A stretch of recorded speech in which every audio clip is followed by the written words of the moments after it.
You know, sometimes the best move is no move.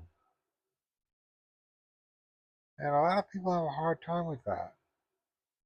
For one, they don't have patience. So when you don't have patience, you want things right away. You want things at the flick of a snap of a finger, and those people lose.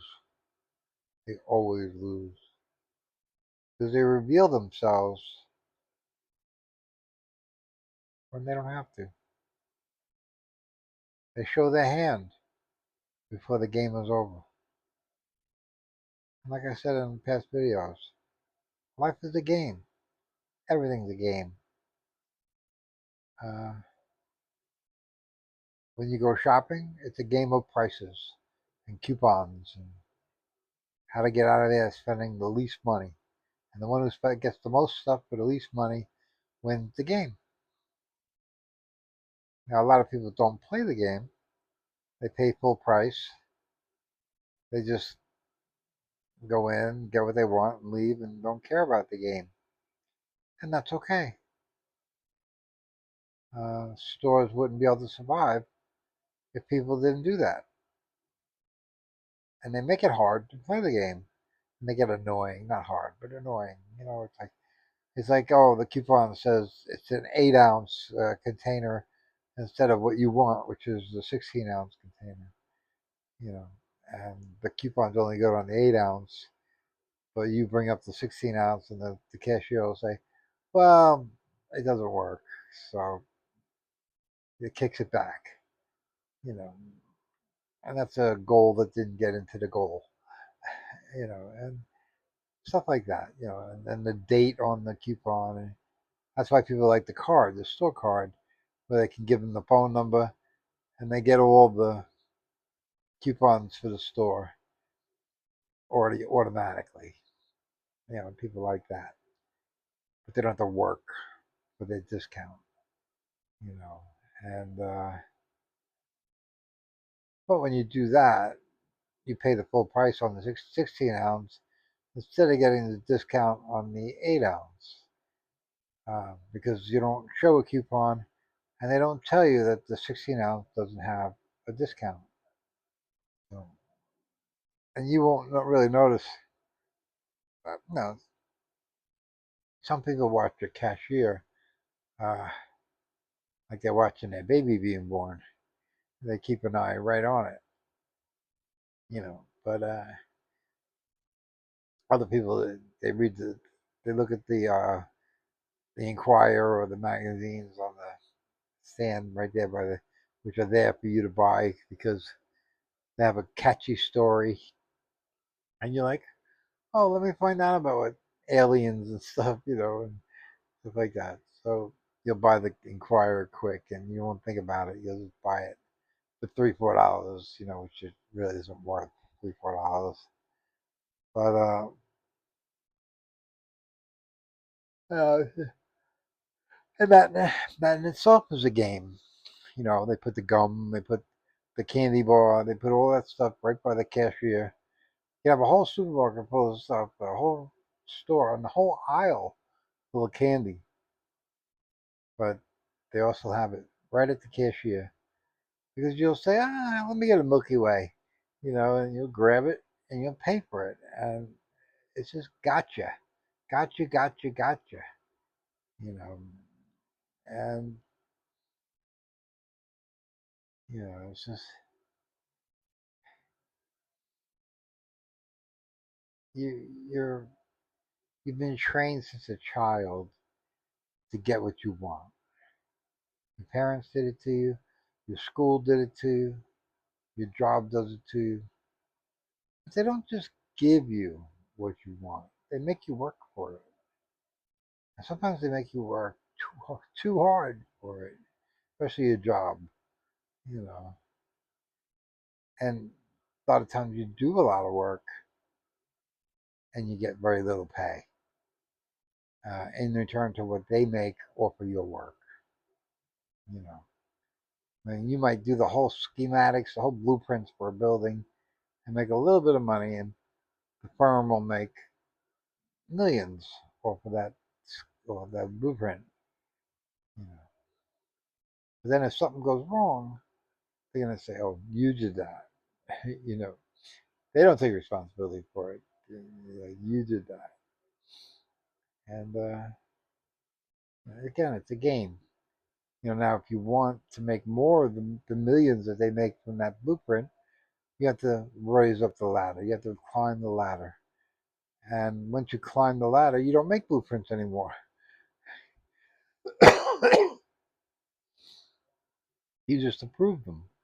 You approve them, or you bring in the clients that want you to make them. And you never touch your computer. You never do anything. You just approve them and cash the check. And you don't usually start out that way. I mean, some people do, and they're playing a different game in a different way, but it's all a game. And it's a game of success, if you want to call it that. Now, I bypassed all that, because and I pay a price for my bypassing. Uh,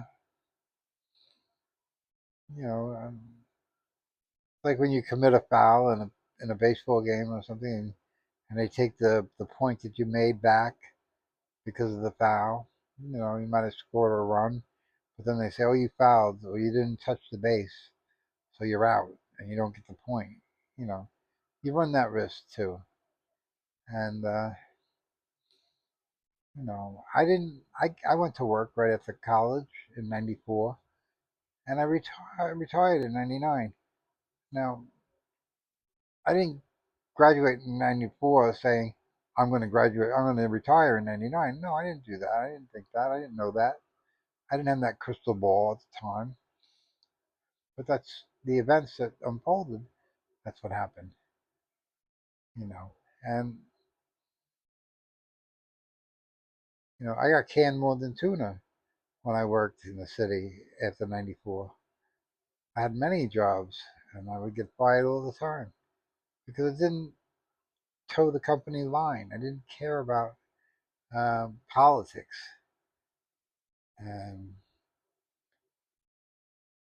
I just wanted the money, and I learned a lot. It's hard to do that and not learn a lot. But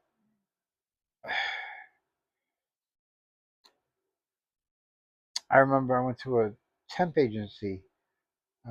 Robert Half. I'm sure some of you, if you're from New York, I think Robert Half is all over the place.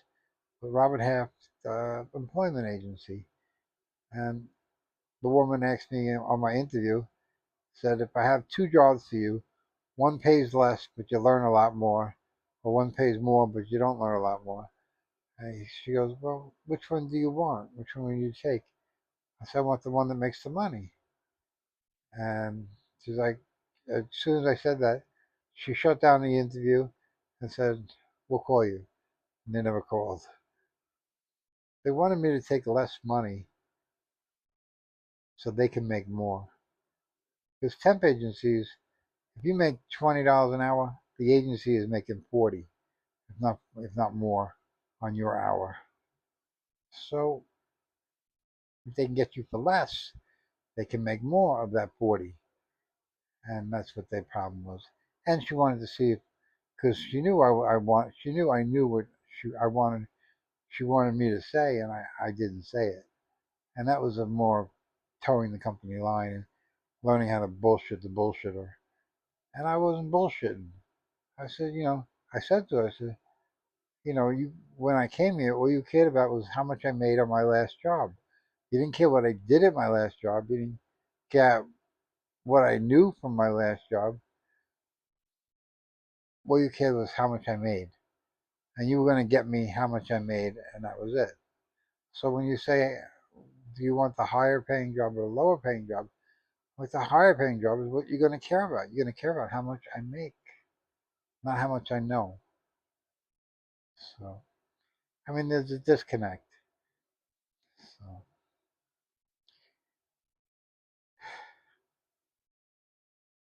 And like I said, sometimes the best way to play a game is to not play, and the best move is to not make a move. And you know, and that would have been in that situation saying what she wanted me to say, which is I'll take the lower paying job, and then she would have called me with a job, but would have been a lower paying job. And to work in the city and not get paid is very difficult. The city is very expensive. Lunch is like $10, $10, $15 for lunch every day. Uh, you got to commute. You got to pay for parking. You got to take the subway, the Long Island Railroad. It adds up. And if you're not making enough money, it's not worth it to go to the city and make money. So, but they don't care about any of that. That's inconsequential to them. So, and that was my biggest gripe about working in the city was the amount of money it costs to go to the city and what they do to you if you mess around. And if you park wrong, they tow your car. Uh, Going to work, if you get in the subway and they stop in a tunnel because of a police action, and they'll stay there for hours. It could be an hour, and they don't tell you why you're there, but they just sit there. What if you go to the bathroom?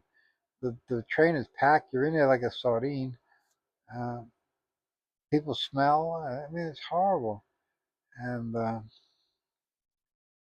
it's not all that it's all cracked up to be.